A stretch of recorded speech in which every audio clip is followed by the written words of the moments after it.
de quem insiste em não lembrar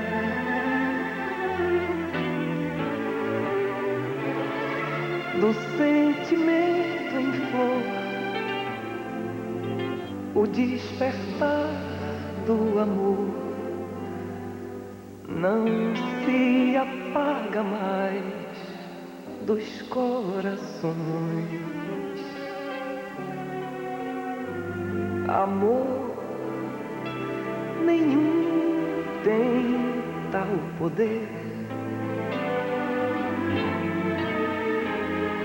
de provocar recordações.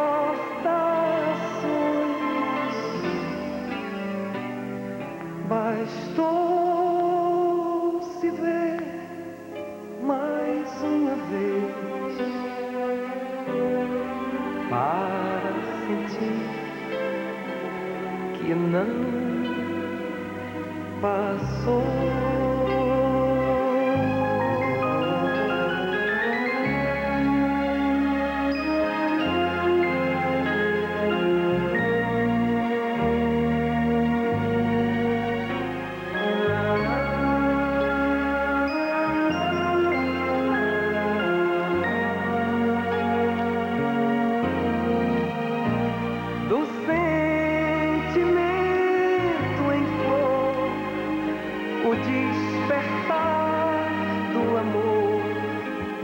Não se apaga mais dos corações. Amor nenhum tem tal poder de provocar recordações. Bastou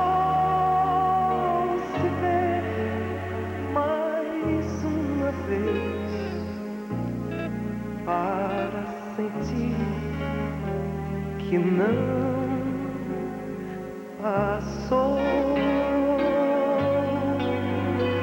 Bastou se ver mais uma vez para sentir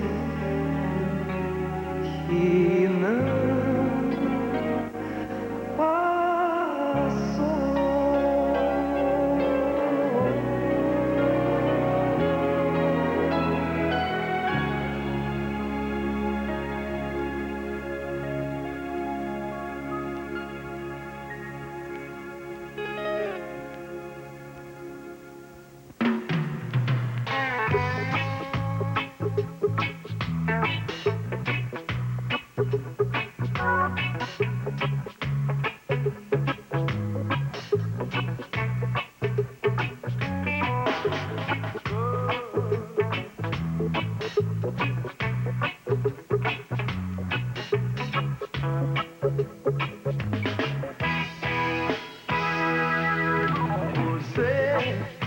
é algo assim, é tudo pra mim, é como eu sonhava, baby.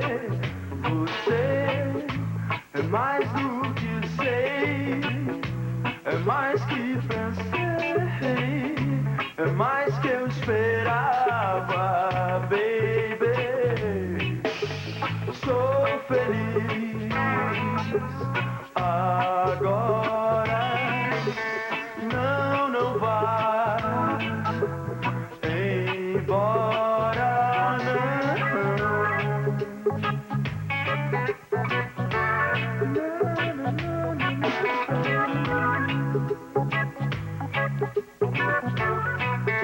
embora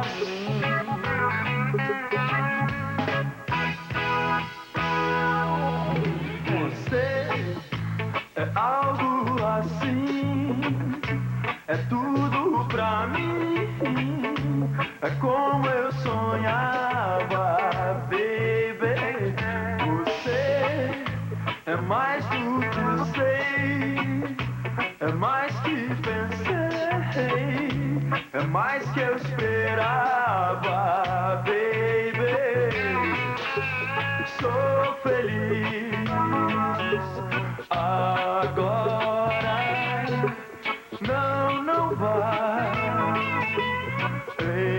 embora,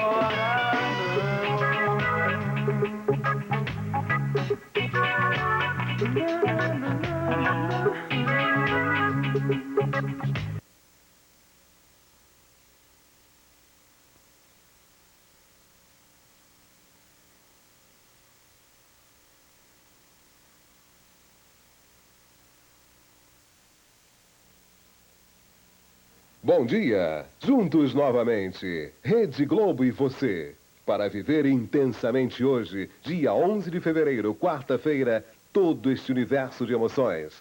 Dentro de instantes, Telecurso 1º grau, logo depois, Telecurso 2º grau, 7 horas, Bom Dia Brasil, 8 horas, Show da Xuxa, 12h25 RJTV primeira edição, 12h40 Globo Esporte, 13 horas, Jornal Hoje, 13h25 Livre para voar, vale a pena ver de novo. 14h20, Pelo Amor de Benji, Festival de Férias. 16h20, Águia de Fogo, Sessão Aventura. 17h20, Amor por um Fio, Teletema. 17h55, Locomotivas. 18h50, Hipertensão. 19h45, RJTV segunda edição. 20 horas, Jornal Nacional. 20h25, Roda de Fogo. 21h20, São Paulo e Fluminense. Futebol, Copa Brasil. 22h50, Resgate Suicida. Festival de Verão. Aos 50, Jornal da Globo. 1 hora, 20 minutos, RJTV terceira edição e logo depois, 7 noites no Japão, campeões de bilheteria.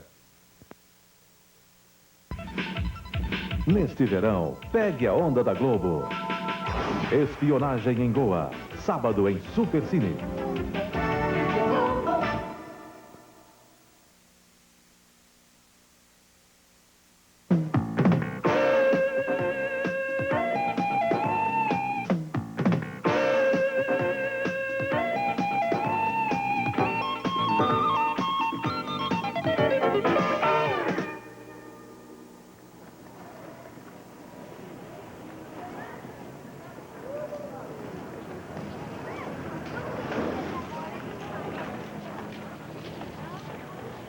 Em 7 países, cerca de 200 milhões de pessoas usam a língua portuguesa.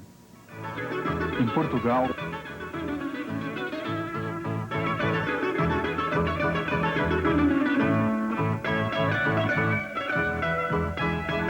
em Moçambique,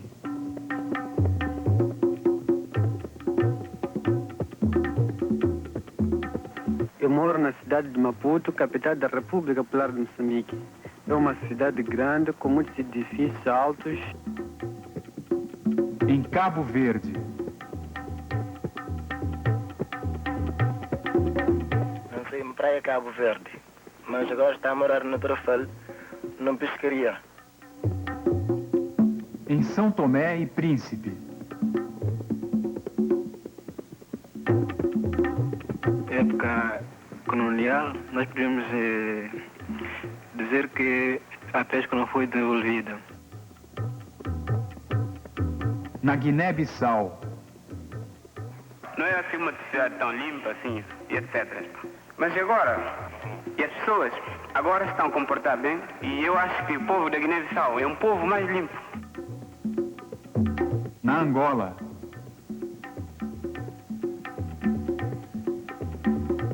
Arruamentos, ponticais, praia tem belas praias. no Brasil,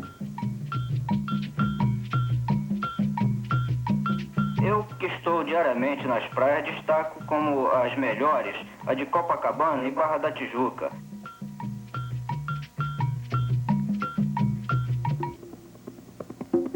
nos países onde se usa a língua portuguesa, cada povo tem a sua própria maneira de falar. Assim, a língua vai sendo mudada e enriquecida com novas palavras, com novos modos de expressar pensamentos e sentimentos. Dentro de um mesmo país, pessoas de regiões diferentes usam palavras diferentes. Aqui no Brasil, por exemplo, em cada região se fala de uma maneira. Conforme o lugar, o brasileiro tem o seu jeito próprio de falar. Nós abrimos a porteira, entremos no argodoá para o trabalho. Carpimos o mato e matemos formiga. Eu não tenho medo do mar, Porque nós vamos lhe dizer, quase nascido dentro do mar. O acarajé põe o feijão de molho durante 2 horas. Depois de 2 horas, tira toda a casca, passa no moinho com cebola e alho e frita no óleo de dendê. Que nunca deixei um boi e uma vaca perdida pra trás. Mas a vida do tropeiro é assim. Chega pra cesteada, a primeira coisa é um fogo bem grande. No programa de hoje, a gente vai mostrar o modo de falar dos gaúchos. Para isso é importante que a gente conheça o Rio Grande do Sul, sua terra, seu povo, o modo de pensar e de viver dos gaúchos. No século XVIII, o Rio Grande do Sul era um território disputado por Portugal e Espanha. Na fronteira do Rio Grande do Sul com o Uruguai, os jesuítas espanhóis tinham fundado uma comunidade habitada pelos índios guaranis, os 7 povos das missões. A partir daí, aumentaram as disputas entre portugueses e espanhóis pelo território gaúcho. Em 1801, tropas gaúchas invadiram o território das missões, o que garantiu grande parte da terra do Rio Grande do Sul para o Brasil. O modo de vida dos gaúchos tem um pouco dos vários povos que ocupavam aquela região: índios, portugueses, espanhóis, argentinos, paraguaios e uruguaios. Mais tarde, esse modo de vida sofreu influência dos imigrantes italianos e alemães. Atualmente, com quase 10 milhões de habitantes, o Rio Grande do Sul ocupa uma posição econômica privilegiada no Brasil. Mas apesar do grande crescimento de suas indústrias, que produzem desde vinho até produtos químicos e siderúrgicos, a base de sua economia continua sendo a agricultura e a pecuária. Mas quem é o gaúcho? Veja como os próprios gaúchos respondem a esta pergunta.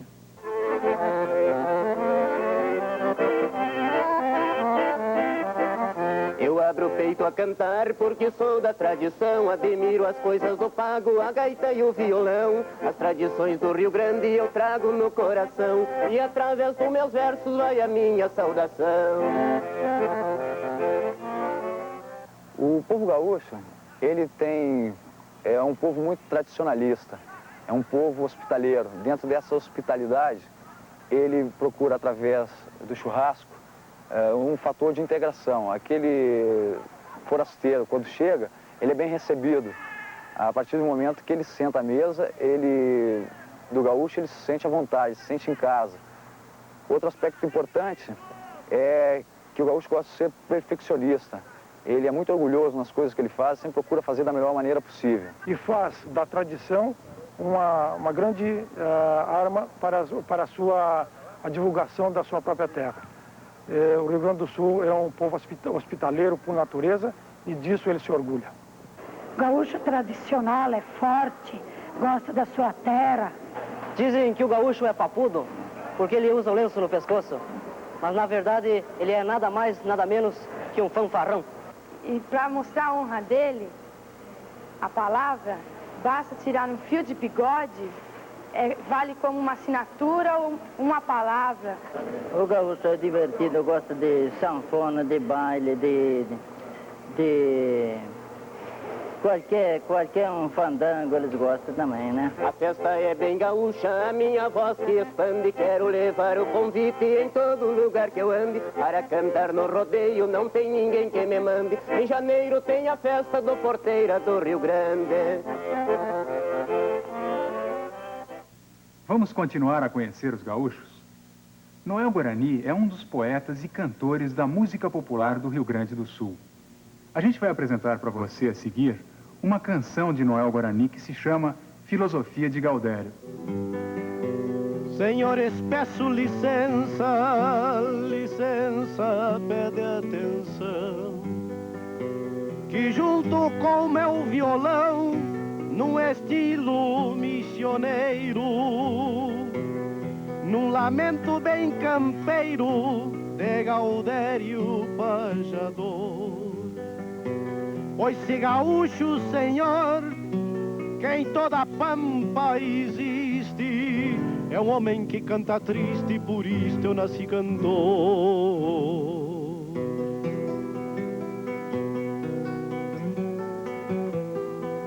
Eu aprendi a cantar versos em faculdade campeira, em reuniões galponeiras e em bolichos de campanha, tomando um trago de canha para afinar a garganta, pois necessita quem canta inteligência agitada, se acaso leva a rodada, dá um gritito e se levanta.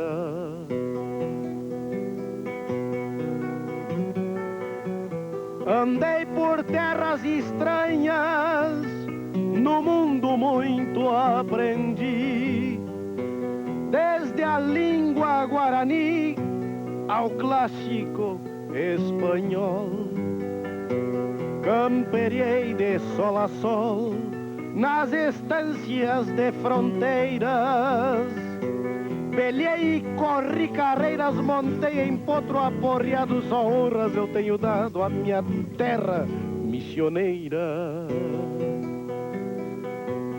Mais triste que Urutaú, mais chucro que Pantanal, meu canto tradicional há de cruzar 1000 fronteiras, em toadas galponeiras, romances do meu rincão, num desabafo de peão que aprende a cantar solito, quando de noite eu tranquito dá medo da solidão.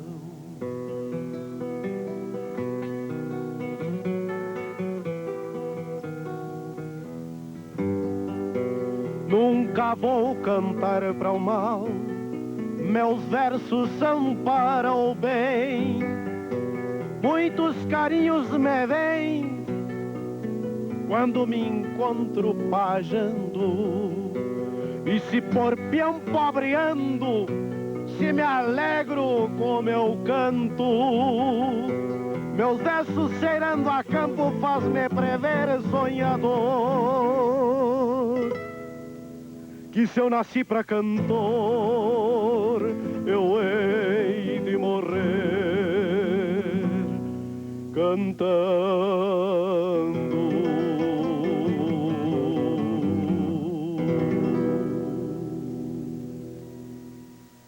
Na letra desta música, Gaudério não é o nome de alguém como pode parecer. É a maneira como o gaúcho chama, em geral, as pessoas que não se preocupam com as dificuldades da vida.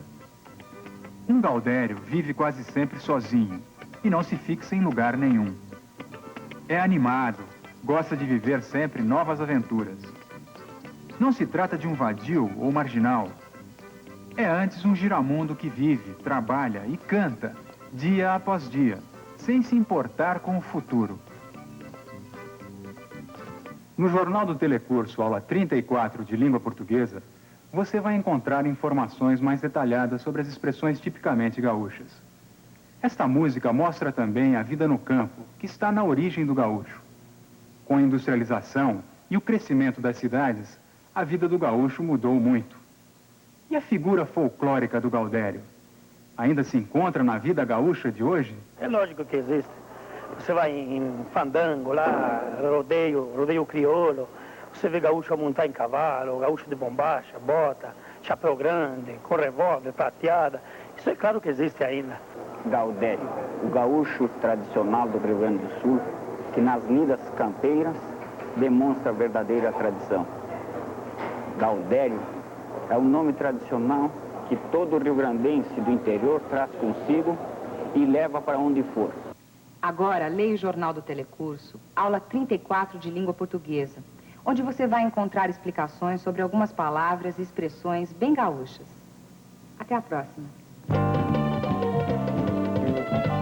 ZYB 511, Rede Globo, Rio, 6h41. Assista agora, Telecurso 2º Grau.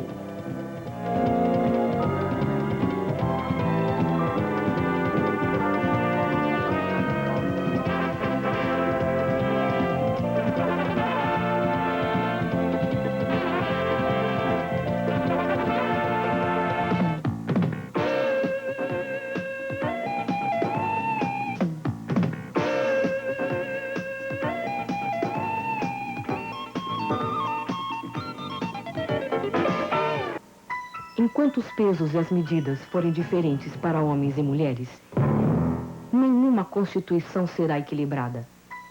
A nova Constituição precisa garantir nas leis os espaços que as mulheres estão garantindo na vida. Constituinte para valer tem que ter direitos da mulher. Conselho Nacional dos Direitos da Mulher.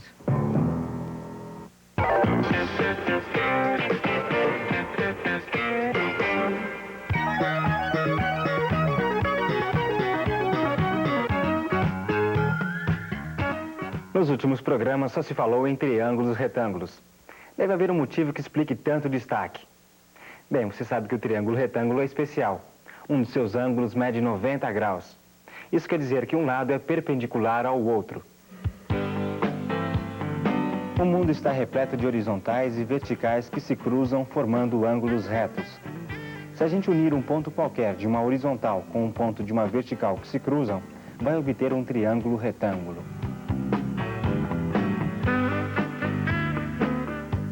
No programa de hoje, vamos continuar trabalhando com triângulos retângulos.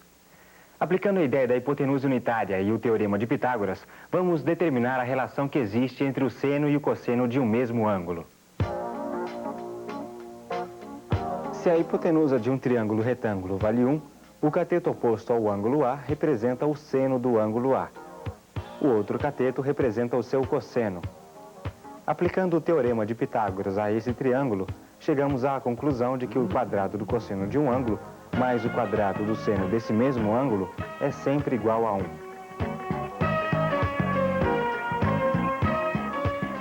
Essa expressão é uma igualdade verdadeira para qualquer ângulo agudo A e, portanto, ela é uma identidade.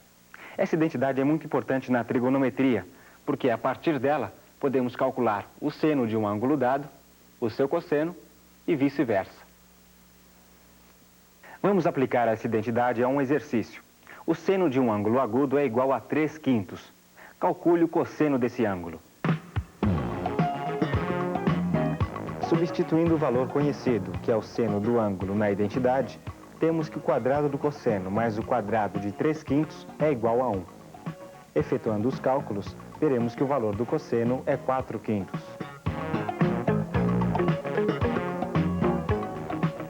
Nós calculamos o cosseno de um ângulo agudo A conhecendo o seno desse mesmo ângulo agudo. Agora nós vamos rever estes cálculos e fazer um breve comentário sobre uma das passagens que efetuamos. Olha lá, sabendo que o seno do ângulo agudo A é 3/5 e usando esta identidade que relaciona o cosseno com o seno do ângulo A, nós calculamos o cosseno. Os cálculos foram estes. Primeiro nós substituímos o seno de A pelo seu valor, que é 3/5, chegando a esta igualdade. O quadrado de 3/5 é 9/25. Agora, para isolar o quadrado de cosseno A, nós trocamos de lado e trocamos também o sinal do 9/25. Um inteiro é a mesma coisa que 25/25. E se de 25/25 nós subtraímos 9/25, o resultado é 16/25. Bom, agora um momento importante. O quadrado do cosseno do ângulo A é 16/25. Nós precisamos encontrar um número que elevado ao quadrado de 16/25. Ora, o quadrado de 4/5 é 16/25. E foi assim que nós concluímos que o cosseno do ângulo agudo A é igual a 4 dividido por 5. Mas acontece que existe um outro número, além do 4/5, que elevado ao quadrado também dá como resultado 16/25. É o menos 4/5, porque menos vezes menos também dá mais. Isto nos leva a pensar no seguinte: se o menos 4/5 e o mais 4/5 ao quadrado dão 16/25, então o cosseno do ângulo agudo A poderia ser mais 4/5 ou menos 4/5. Mas acontece que o cosseno de um ângulo agudo se obtém dividindo a medida do cateto adjacente a ele pela medida da hipotenusa. E essas medidas são expressas por números positivos. E um número positivo dividido por um número positivo dá como resultado um quociente também positivo. Logo, o cosseno de um ângulo agudo não pode ser nunca um número negativo. Diante disso, voltamos aos nossos cálculos e desistimos desta possibilidade. Embora o quadrado de menos 4/5 seja 16 sobre 25, o cosseno do ângulo agudo A só pode ser mais 4/5. Agora vamos reunir os conceitos que a gente já estudou, relacionando o seno, o cosseno e a tangente de um ângulo, usando novamente a ideia da hipotenusa unitária. Você sabe que a tangente de um ângulo agudo é obtida quando se divide o cateto oposto a ele pelo cateto adjacente. Por outro lado, você conhece também esta figura. Destas duas ideias, concluímos que a tangente do ângulo A é igual ao seno desse ângulo dividido pelo cosseno do mesmo ângulo.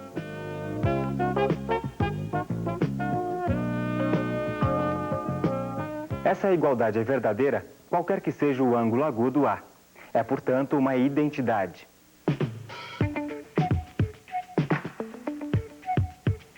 Juntando essas duas identidades que acabamos de descobrir, podemos obter os valores do seno, cosseno e tangente de qualquer ângulo. Basta que um desses valores seja conhecido.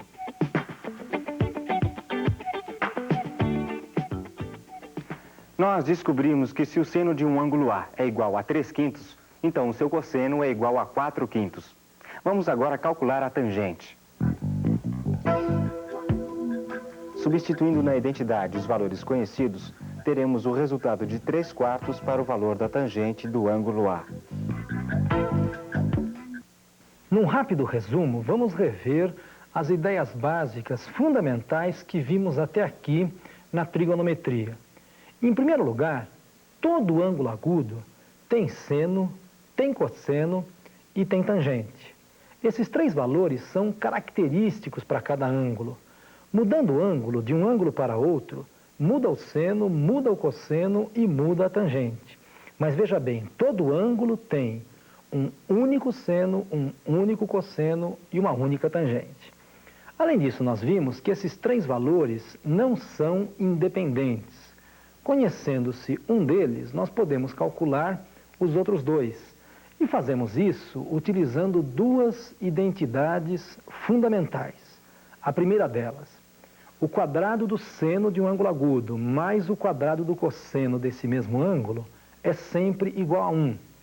E a segunda, a tangente de um ângulo agudo sempre se obtém dividindo o seno pelo cosseno deste mesmo ângulo. Os ângulos, seus senos, cossenos e tangentes também podem ser obtidos graficamente. Vamos voltar a raciocinar graficamente e obter o seno e o cosseno de 20 graus com a ajuda do papel centimetrado. Primeiro desenhamos um ângulo de 20 graus e a seguir marcamos sobre um de seus lados, a partir do vértice, um segmento de reta OQ, de medida 1. Vamos tomar o decímetro como unidade. A seguir, pelo ponto Q, desenhamos QP perpendicular ao outro lado do ângulo. Medindo, descobrimos que o seno de 20 graus é igual a 0,34 e o cosseno é igual a 0,94 aproximadamente. Procedendo desse modo, podemos obter graficamente o seno e o cosseno de qualquer ângulo agudo. Observe essas figuras.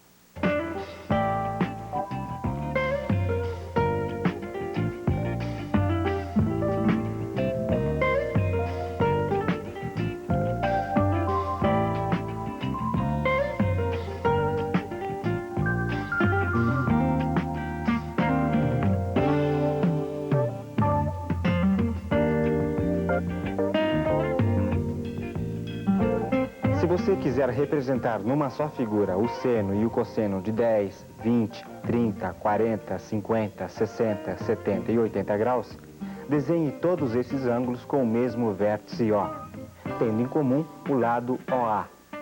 Os pontos B, C, D, E, F, G, H, I estão todos à distância 1 do ponto O. Desse modo, podemos desenhar um arco de circunferência de raio 1, passando por todos esses pontos, com centro no ponto O.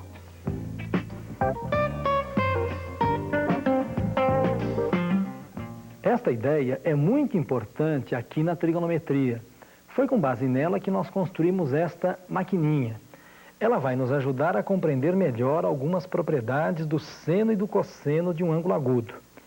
Aqui está o centro O de um arco de circunferência cujo raio vale 1. Esta unidade foi dividida em décimos e cada décima parte foi subdividida em centésimos. Com este transferidor e este raio girante, nós podemos marcar o ângulo desejado. Por exemplo, colocando a ponta da flecha aqui no 40 graus, isto significa que este ângulo mede 40 graus. Para obter o cosseno de 40 graus, nós devemos projetar este ponto sobre esta reta, de tal maneira que o ângulo aqui formado seja reto. Como esta hipotenusa vale 1, o cosseno de 40 graus fica representado diretamente por este segmento. É só fazer a leitura. O cosseno de 40 graus vale aproximadamente 0,77. E para obter o seno é preciso saber quanto vale este cateto, oposto ao 40 graus. E para isso basta fazer este movimento, de tal maneira ainda que o ângulo aqui formado também seja um ângulo reto. Fazendo a leitura, o seno de 40 graus é aproximadamente 0,64. Uma outra coisa interessante que a maquininha nos permite perceber: quando varia o ângulo, varia também o seu cosseno e o seu seno. Repare, se o ângulo aumenta, o seu cosseno diminui. Outra vez, quando o ângulo aumenta, o seu seno também aumenta. Quando nós nos aproximamos de 90 graus, o cosseno, que está diminuindo, aproxima-se cada vez mais de 0. E o seno, que está aumentando, aproxima-se de 1. Diminuindo o ângulo e se aproximando de 0 graus, o cosseno aumenta aproximando-se de 1, o seno diminui aproximando-se cada vez mais de 0. Vamos agora tratar graficamente as variações da tangente, assim como vimos as variações dos senos e cossenos. No caso da obtenção do seno e do cosseno, é mais vantajoso usar a hipotenusa unitária. Desse modo, podemos representar o seno do ângulo A pelo cateto oposto a ele, e o cosseno do ângulo A pelo cateto adjacente a ele. Mas no caso da tangente, é mais interessante considerar o cateto adjacente ao ângulo A igual a 1. Sabemos que a tangente de um ângulo é o cateto oposto a ele, dividido pelo seu cateto adjacente. Se o cateto adjacente ao ângulo é igual a 1, a representação gráfica da tangente do ângulo A é o cateto oposto a ele. É o que estamos vendo no caso do ângulo de 20 graus.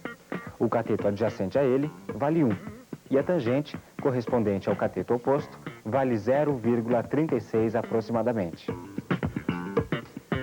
Observe as variações da tangente para os ângulos de 10 graus a 80 graus, sempre mantendo o segmento OA igual a 1.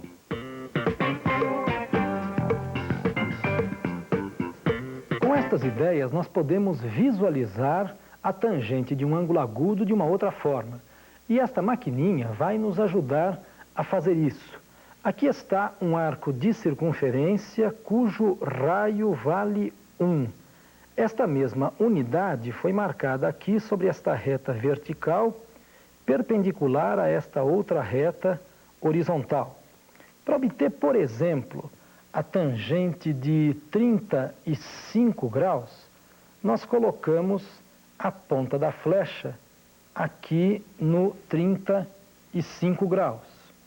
E a seguir, fazemos a leitura. A tangente de 35 graus aproximadamente é 0,7. Repare que, variando o ângulo, varia a sua tangente.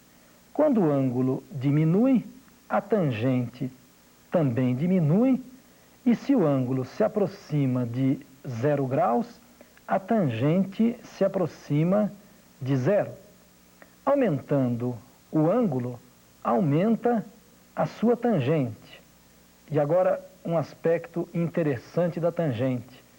Se o ângulo aumenta, a tangente cresce. Cresce cada vez mais. Cresce tanto que já nem cabe aqui na nossa maquininha. Quando o ângulo se aproxima de 90 graus, a tangente se torna cada vez maior, podendo ficar tão grande quanto a gente quiser. Basta para isso que o ângulo seja cada vez mais próximo de 90 graus. No próximo programa, estaremos encerrando o capítulo de trigonometria. Trabalharemos novamente com distâncias inacessíveis. ZYB 511, Rede Globo, Rio, 6 horas 58 minutos. Assista agora Bom Dia Brasil.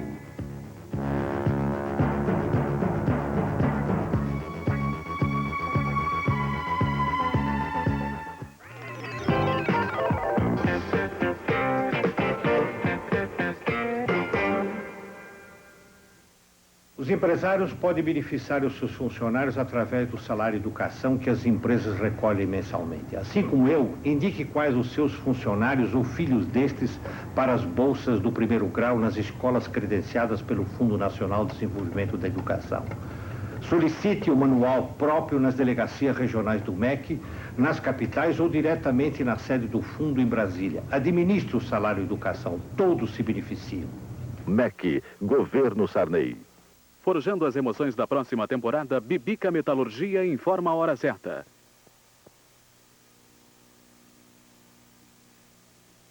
Bibica Metalurgia, tecnologia do futuro a serviço do lazer. Atenção, emissoras componentes da Rede Globo para o top de 8 segundos. Melita, o melhor café em todos os sentidos.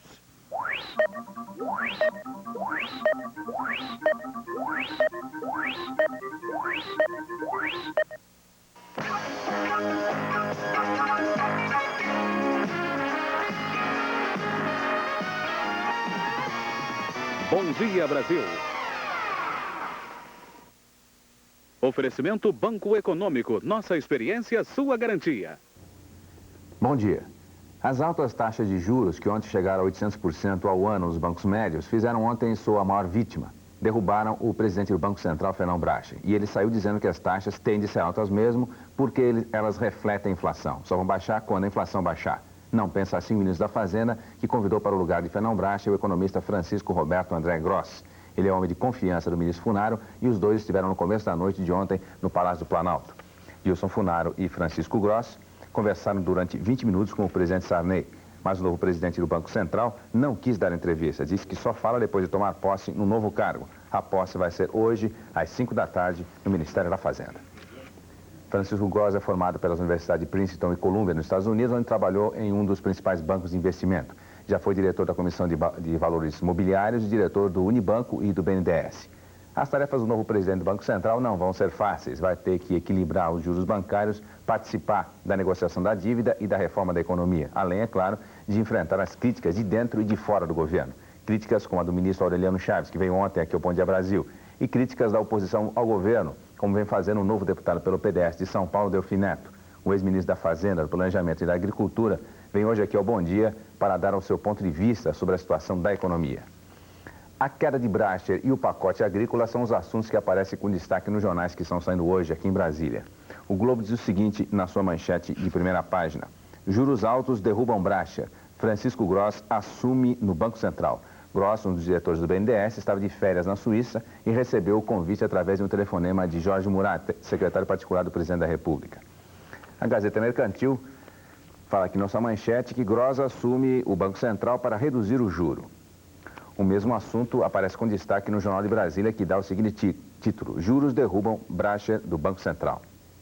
E o Correio Brasiliense traz o seguinte título aqui no alto da sua primeira página: Liberado o preço da carne. Foi a forma encontrada pelo governo para eliminar o ágio. O pacote agrícola inclui ainda a criação da caderneta de poupança rural, reajuste de 25% nos preços pagos ao produtor, juros diferenciados por região e aquisição de produtos agrícolas com pagamento à vista.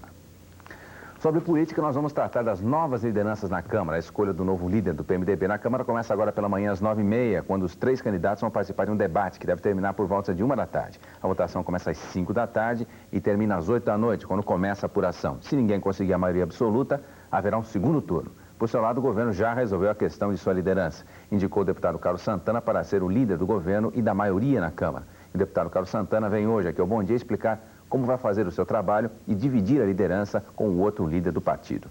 E no café da manhã, o repórter Walter Marques foi conversar com o secretário-geral do Ministério da Educação, Aloysio Sotero. Eles conversaram sobre a situação precária da educação brasileira, onde 70% das pessoas não sabem ler e o número de repetência é muito grande. Você vai saber mais no café da manhã. O presidente Zé Sarney tem agora cedo manhã livre. À tarde, ele despacha com 3 ministros e recebe governadores e vice-governadores eleitos do Centro-Oeste, além de parlamentares da região. Hoje, 11 de fevereiro, quarta-feira, Brasília amanheceu com céu encoberto. Vai chover durante o dia aqui na capital do país, mas nós vamos ter também alguns períodos sem chuva. A temperatura mínima registrada foi 18 graus, a máxima deve chegar a 25 e a umidade do ar fica em torno dos 60%. E agora a previsão do tempo para o restante do país. As informações são do Instituto Nacional de Meteorologia do Ministério da Agricultura.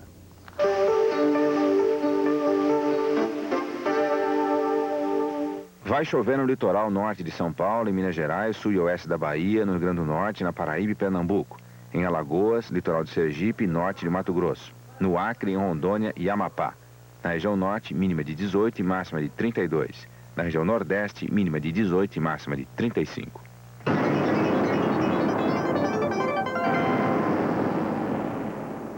Chuva e trovoadas no norte do Rio de Janeiro, no Espírito Santo e nordeste de Minas Gerais. No Maranhão, sul do Piauí e do Ceará, centro e sul do Pará, sudeste do Amazonas, sudeste e norte de Goiás. Na região centro-oeste, mínima de 13 e máxima de 33. Na região sudeste, mínima de 13 e máxima de 32.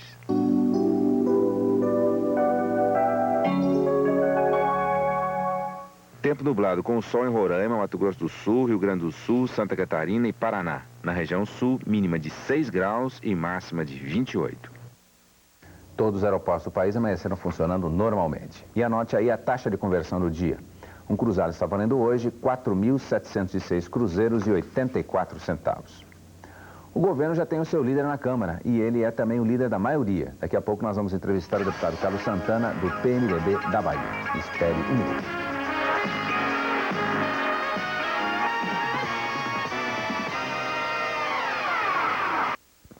Vem cá, esse é o Ricardo, meu filho. Apesar de meio malandro, ele sempre foi estudioso. Agora vai ser dentista. Eu vou dar uma força para ele montar o consultório. E o dinheiro? Tá na mão. Seja econômico, poupe no Banco Econômico. O futuro tá na mão. Já pensou? Doutor Ricardo.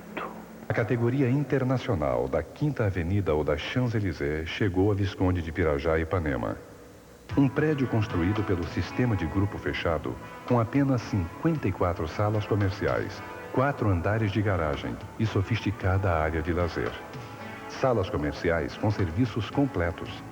Visconde de Pirajá 142. Construção e vendas Concal. Comercial Conde de Ipanema. Breve nesta cidade. Saúde é um assunto muito sério. Por isso, a Unimed conta com mais de 30 mil médicos à sua escolha. 5 vezes mais do que qualquer outro plano de saúde, o que assegura um atendimento mais humano e personalizado. Com saúde, não se brinca. Na hora de escolher um bom plano de assistência médica, não dê uma de João Teimoso. Confie sua saúde à Unimed. Unimed.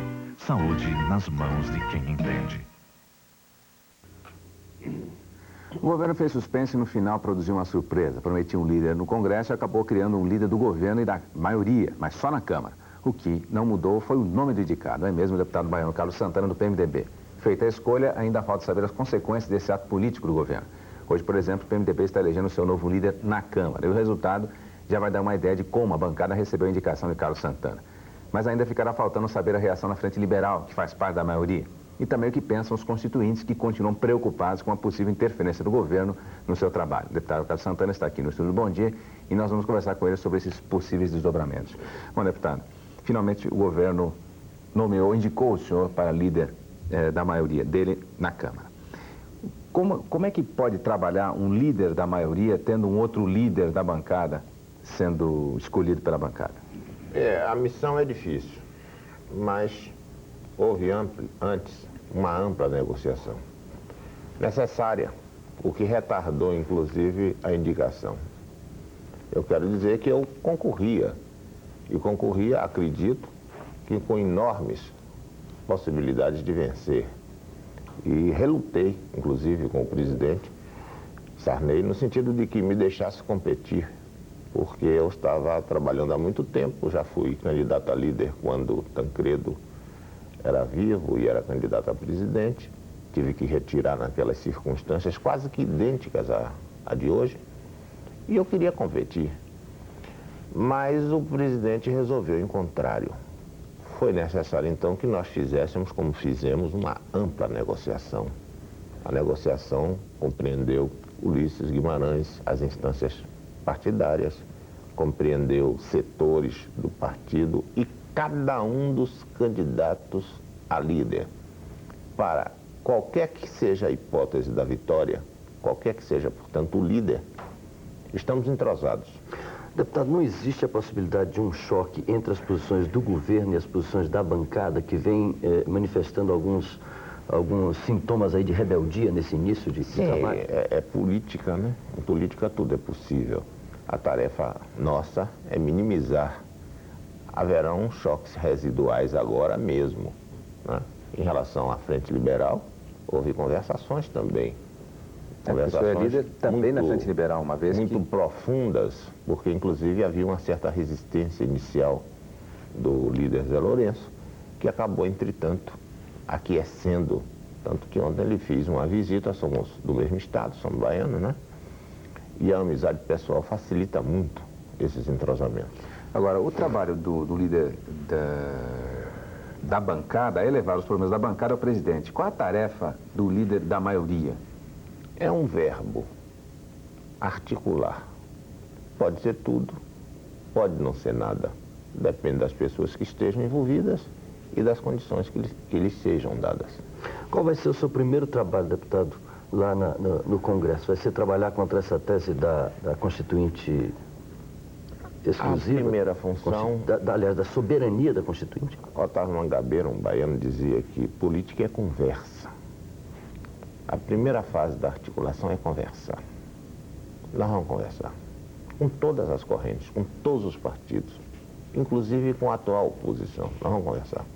Não é? O senhor hoje vai conversar também com o deputado Maurílio Ferreira Lima, que é do PMDB, ali pertinho lá na Bahia, de Pernambuco, que está levantando essa tese. E repetiu-se uma situação curiosa. Quando Tancredo, diante do senador Lucena, que foi falar uma questão relativa à saúde, eu sequer sabia de que iria ser designado ministro. O Tancredo disse: você trata com Santana? Antes de eu saber que receberia a missão do presidente Sarney, ele disse ao Maurílio: trate com Santana, né? Pois é, ele ligou para cá e exatamente falou isso. E nós ficamos atarantados. Será que o deputado já sabe? O senhor ligamos, ele não sabia. É uma confusão, né? Coisas, acho que se impregnou um pouco de Tancredo. Mas é um bom estilo. Bom, e a segunda tarefa qual é? Essa é de articular, conversar sempre. Mas essa primeira tarefa talvez seja da soberania. E os outros passos? Nós estamos numa crise econômico-financeira, mas a situação política do governo é relativamente boa. Então, uma das tarefas de todos é manter a estabilidade política para que nós possamos atravessar com desenvoltura a crise econômico-financeira. Sabe que há repercussões muito grandes toda vez que há uma crise econômico-financeira na área política, né? Especialmente na área da política em que o deputado, o parlamentar é representante do povo. Então precisa expressar a insatisfação popular. De modo que a tarefa maior, eu creio que é exatamente servir essa estabilidade. Deputado, por que o presidente não criou também a figura do líder do governo lá no Senado, só criou na Câmara? Talvez crie. Isso fica na decisão do presidente. Talvez porque as negociações intensivamente tenham ocorrido antes do anúncio na Câmara, né? E não no Senado. Talvez porque tenha sido escolhido um deputado. Ok, deputado. Então, muito obrigado pela sua presença aqui no Bom Dia Brasil. E vamos ver como é que vai ser esse seu trabalho, que já começou, né? Mal já foi nomeado, já começou. Muito obrigado pela sua presença. O Ministério da Educação quer que os novos governadores que vão assumir em 15 de março façam da educação uma prioridade de seus governos. Daqui a pouco, no café da manhã, o secretário-geral do Ministério da Educação, Aloysio Sotero, vai dizer como é que o governo pretende fazer para que as crianças de todo o país tenham melhores condições de ensino no primeiro grau. Espere um minuto só.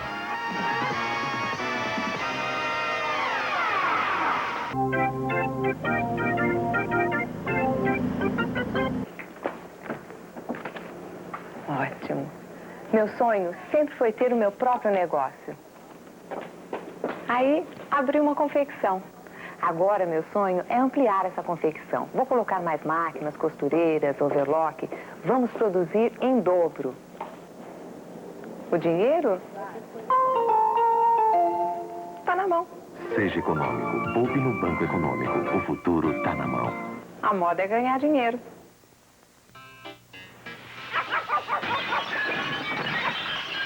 Feliz era o seu Feliciano. Levava uma vida folgada. Não perdia uma parada. Mas o tempo foi passando. O fantasma da impotência chegando. Seu Feliciano se acabando.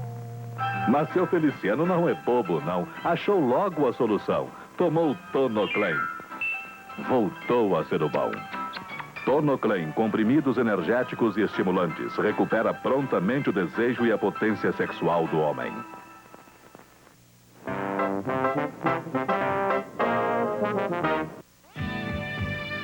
Sobreviver é preciso. Quando o clima é hostil, o jovem deve ser, antes de tudo, um forte. Forte até para enfrentar a natureza e mudar o destino. Quem quer vencer, aceita desafios. Quem quer vencer, acredita no que faz. Jovem, o campo é seu. Massey Ferguson, a tecnologia em campo.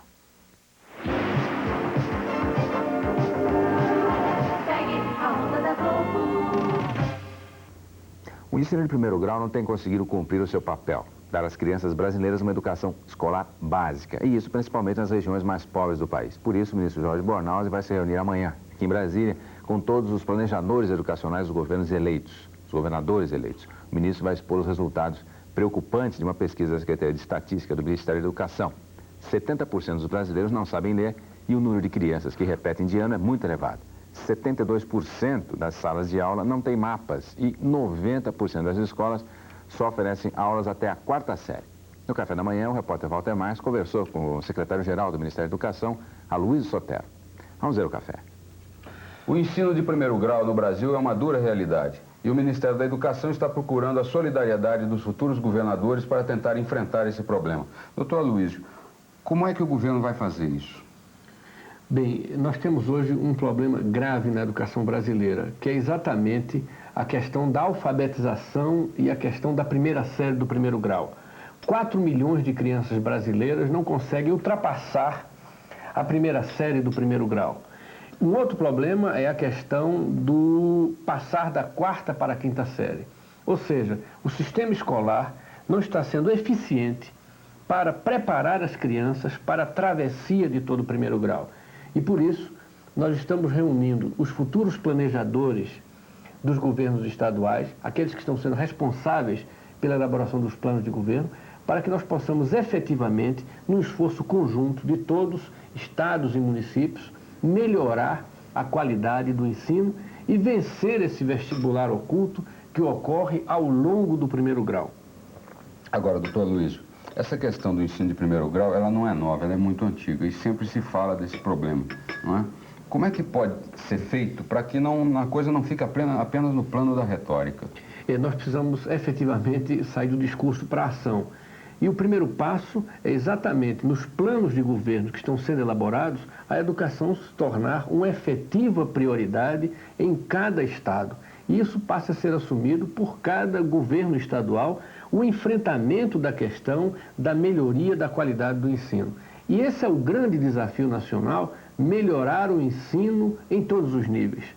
Para se ter uma ideia, hoje nós não estamos conseguindo ter um bom curso de primeiro grau. As crianças não aprendem bem o português, a matemática, a história, a geografia. E um fato concreto é que muitas vezes o próprio livro que está sendo adotado, ele não está sendo concluído ao longo da série onde ele foi adotado. Agora, doutor Luiz, o acesso à educação no país, quer dizer, o problema é a qualidade ou o acesso? As crianças têm acesso à escola no país? Olha, a grande maioria das crianças brasileiras tem acesso à escola no país. O que nós precisamos hoje é efetivamente melhorar a qualidade do ensino e das crianças que estão na escola. Nós precisamos vencer a questão, por exemplo, dos turnos intermediários, do número excessivo de alunos em sala de aula. Então, as questões que estão dentro do sistema educacional, isso é que precisa ser enfrentado prioritariamente, porque o país nunca deixou de construir escolas. As escolas estão sendo construídas e, por isso, a questão principal hoje é a efetiva melhoria da qualidade do ensino. E a educação é o melhor investimento para a distribuição de renda do país. É um ensino de boa qualidade para todos. Tá bem então, doutor Luiz. Muito obrigado pelo café da manhã e vamos torcer para que as preocupações do Ministério da Educação consigam chegar até a sala de aula. Tá, muito obrigado. Muito obrigado. Bom, no dia 24 de março, o Ministério da Educação vai iniciar um censo escolar em todo o país para saber onde, como e em que condições estudam as crianças brasileiras. E a nossa próxima entrevista vai ser com o ex-ministro da Velha República, Antônio Delfim Neto, hoje deputado federal pelo PDS de São Paulo. Ele vai falar de economia e constituinte. Em um minuto.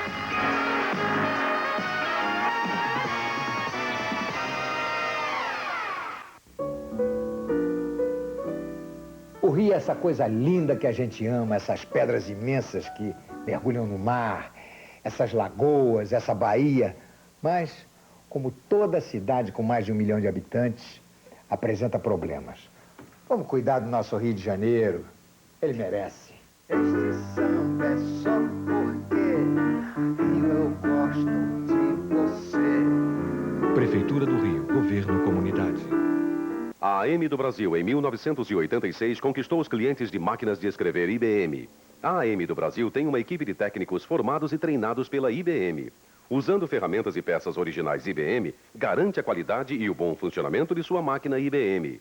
E atenção! A AM do Brasil é o único distribuidor autorizado IBM para assistência técnica de máquinas Composer eletrônica IBM. Faça um contrato com quem realmente entende de máquinas IBM. Venha para a AM do Brasil, 221-5455.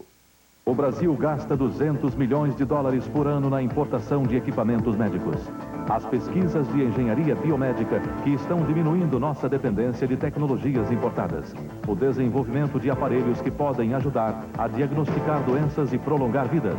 As aplicações do computador na medicina e na saúde pública. Do mapeamento da atividade elétrica do cérebro ao controle de epidemias. Sábado, 8h30 da manhã, Globo Ciência. Na Velha República, ele ocupou vários ministérios. Foi ministro do Planejamento, da Agricultura, da Fazenda e até chamado de superministro. Recebeu muitas críticas por colocar em prática planos econômicos que causaram recessão e inflação. Foi acusado de manipular os índices da inflação e de arrochar salários. Hoje, ele está numa posição, no mínimo, confortável. Deputado federal eleito pelo PDS de São Paulo, com uma boa votação. E está, portanto, na oposição. Estamos falando de Antônio Delfim Neto, que está aqui com a gente no Bom Dia para falar de seus planos na Constituinte e da situação da economia brasileira. Vamos começar pela economia, já que o assunto é esse, e já faz tempo, né, ministro? Bom, no começo do Plano Cruzado, o senhor foi favorável ao Plano Cruzado. Logo depois começou a criticar, mas no começo foi favorável. Então, o senhor está numa posição, vendo de fora essa situação, uma posição tranquila e confortável. O senhor pode dizer para a gente, como uma experiência que o senhor tem, por que ele não deu certo e se ele poderia ter dado certo? Bem, eu acho que é preciso fazer um pouquinho de história, se me permite dizer 2 minutos sobre a tua introdução.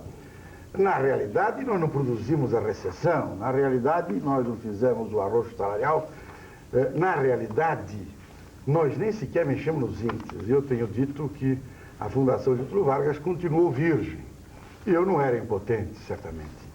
De forma que é preciso compreender o que havia acontecido, o mundo entrou em crise, não foi o Brasil, não tem uma pretensão enorme de imaginar que foi o Brasil que entrou em crise, não. Cite um único país do mundo que não tenha tido uma recessão. E não houve velha república em todos os países do mundo. De forma que é muito provável que a velha república não seja a causa eficiente das recessões que aconteceram até na União Soviética. O que aconteceu é que o mundo entrou em recessão, o Brasil fez uma política de ajuste dura, uma política realmente, na minha opinião, correta. A prova de que é correta é que em 84 o Brasil era o único país subdesenvolvido que havia saído da crise. Entregamos o governo com reservas de 9,5 bilhões de dólares livres. Entregamos o governo, o Brasil crescendo, o Brasil cresceu no segundo semestre de 84, 6%. E vou lhe dizer mais, o presidente Figueiredo havia me dado uma instrução no fim de 84, de que não queria que nós deixássemos para o doutor Tancredo nenhum preço para ser reajustado. E os senhores são testemunha de que ele reajustou ainda em janeiro, de uma maneira até brutal, o preço do trigo, para entregar realmente as coisas em ordem. E foi assim. O senhor disse que não manipulou índice nem em 73? Não. Em 73, nós nunca mexemos no índice, nós mexemos na oferta dos produtos. É uma coisa completamente diferente. Eu ficar acordado às 5 horas da manhã, que estava chovendo, e desviar um caminhão de verduras de Curitiba para São Paulo, e o de São Paulo para o Rio, para manter a oferta no Rio onde se calculava o índice, não é manipular índice, não. O índice revelava os preços do mercado. Simplesmente tem que levantar às 5 da manhã. Não precisa estar chamando o técnico e dizendo para ele mude o índice. E quando nós tivemos que mexer no índice, isso é importante que se diga, o presidente não violou nenhum profissional. O Dr. Gessé nunca foi violado. Ele calculou o índice dele e o presidente assinou um decreto dizendo onde se lê 10, leia-se 8. Ninguém foi violado. Bom, agora então é preciso voltar agora à sua questão fundamental. Eu acho que o Plano Cruzado poderia ter dado certo. E no começo, nos primeiros 15 dias, pelo menos, os primeiros 20 dias, eu também fui tomado do mesmo entusiasmo que todos os brasileiros. O presidente da República revelou um virtuosismo extraordinário na sua colocação. Ele mostrou que tem uma liderança carismática, é capaz de transmitir uma ideia de uma maneira que impressionou a nação. O presidente convenceu o país que a inflação havia terminado. É importante isto, porque não é a primeira vez que isso acontece na história, mas sempre é preciso um líder que tenha carisma para transmitir isto. E o que ele nos disse naquele dia? Eu estou convencido, ele nos disse aquilo que os ministros já haviam dito. E que, na minha opinião, levou a adotar o Plano Cruzado. Ele disse, em primeiro lugar, que a inflação havia terminado e nós acreditamos. Ele disse que o déficit do governo havia terminado, ele inventou-se um verbo, o verbo zerar, e todos nós acreditamos. Ele nos disse que o congelamento seria por um prazo muito curto, até que a memória inflacionária fosse apagada. Não era uma medida de muita inteligência esta, mas de qualquer forma perfeitamente aceitável. E finalmente ele nos disse, o plano não tem nenhum caráter distributivo. Quer dizer, o plano, ele simplesmente se destina a apagar a memória da inflação e realmente fazer o país marchar depois com uma inflação menor. Deputado, o que se diz hoje é que boa parte dos problemas que estão aí foram herdados da velha república, principalmente a dívida externa. E José já está mudando de assunto. Vamos terminar o negócio, porque eu vou chegar nesse assunto que é muito mais interessante para mim do que falar desse negócio do Plano Cruzado, porque esse já fracassou e a dívida é um sucesso. Claro, 110 milhões é o maior sucesso desse país. Põe sucesso nisso. As pessoas se enganam. Se não houvesse a dívida, o Brasil seria muito mais pobre do que é hoje. A dívida está aí produzindo. É a dívida é Itaipu, é Tucuruí, é Carajás, e todos, o programa do Cerrado, é o programa de siderúrgico japonês, junto conosco em Tubarão. Quer dizer que essa dívida produz por ano consideravelmente mais do que o juro que nós eventualmente remeteríamos. Se não existisse a dívida, o Brasil seria muito mais pobre. Essas coisas é que não se diz. E a dívida gera uma renda interna considerável. Se você tomar aí o coeficiente de relação produto-capital, que o nosso Ministério do Planejamento tomou aí para o seu programa de metas, você vai ver que essa dívida está produzindo 20, 30 bilhões de dólares por ano de produto. E, portanto, paga os juros consideravelmente e deixa uma sobra que são salários, rendas internas. Quer dizer, o senhor é contra a moratória. O senhor acha que, como o senhor disse antes, dívida não se paga, se rola. Deixa eu lhe dizer, a União Soviética está procurando agora os seus credores de 1917 para pagar. Isso é porque o Gorbachev é tonto. O Gorbachev é o homem mais desinformado do Brasil. Informados são os políticos do PMDB. E do mundo, não só do Brasil. Informados são os políticos do PMDB que querem a moratória. Isto é uma atitude irresponsável. Nós fazemos parte do mundo. O mundo tem regras, tem normas. Por que todo mundo ameaça e não faz? O Brasil também faz isso. Faz muito bem fazer. Ele faz o jogo. O Brasil está no minueto internacional. Ele empurra a sua perna, lá o rei encosta, devolve a perna, e assim, e vai nadando nisso, vai dançando. Mas deixa eu então voltar àquela primeira pergunta. Agora, então, vamos ver. O plano cruzado poderia dar certo? Então, eu acho o seguinte, naquele instante, todos nós que temos alguma experiência, que lemos algum livro, porque o grande problema é ter lido um livro. Isso é importante, hein? Ler um livrinho de história é muito importante, principalmente no que nós estamos vivendo agora. Vai ter uma experiência muito interessante aí nessa Constituinte, que também a história pode ajudar. Mas quem tinha lido um livro sabia que podia dar certo. É um outro grande ilusão que se pregou ao Brasil é que nós tínhamos inventado um método heterodoxo. Planos como este foram aplicados dezenas de vezes no mundo e só deram certo onde as condicionantes foram realizadas. Deu certo na Alemanha porque acabou o déficit mesmo. Na Alemanha, quando chegou em dezembro de 23, o ministro da Fazenda procurou o Dr. Schacht e disse: eu tenho que pagar o funcionalismo. O Dr. Schacht virou para ele, com um bom alemão, e disse: eu não sou o Papai Noel, de forma que não tem dinheiro, não lhe dou dinheiro. Caiu o ministro da Fazenda, não o presidente do Banco Central, e terminou a inflação. Mas aqui no Brasil, o senhor acha que está faltando o quê? Ou faltou o quê para o plano não dar certo? O que eu suspeito é o seguinte: o presidente foi levado a crer que o déficit havia terminado. Meu Deus do céu, em março, o presidente Sarney tinha condições de fazer tudo o que desejasse corretamente. Ele só não fez porque ele achou que era desnecessário. Quando o plano começou a funcionar, graças a essa intervenção do presidente, o sucesso foi tão grande que os seus auxiliares decidiram não mexer em nada. Porque se está tudo tão bem, se a gente mexer, só pode piorar. Ok, ministro, eu só queria uma definição sua, em uma palavra, de como está a economia hoje. Mal. Pode melhorar? Certamente melhorará. O Brasil tem todas as condições para realizar um desenvolvimento rápido, razoável, com equilíbrio interno e externo. Nós temos que dar suporte ao presidente para que ele possa pôr em prática uma política correta. Eu acho que ele deve formular um programa correto, realmente não mágico como este, mas um programa que envolva trabalho, poupança, paciência.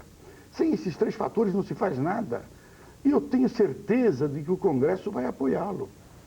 Ok, ministro. E deputado, muito obrigado pela sua presença aqui. Obrigado a vocês. Por aqui vamos terminando o Bom Dia Brasil de hoje. Amanhã, quinta-feira, nós vamos estar com vocês de novo. Até lá e um bom dia. YB 511, Rede Globo, Rio. Logo mais, 1 da tarde, Jornal Hoje.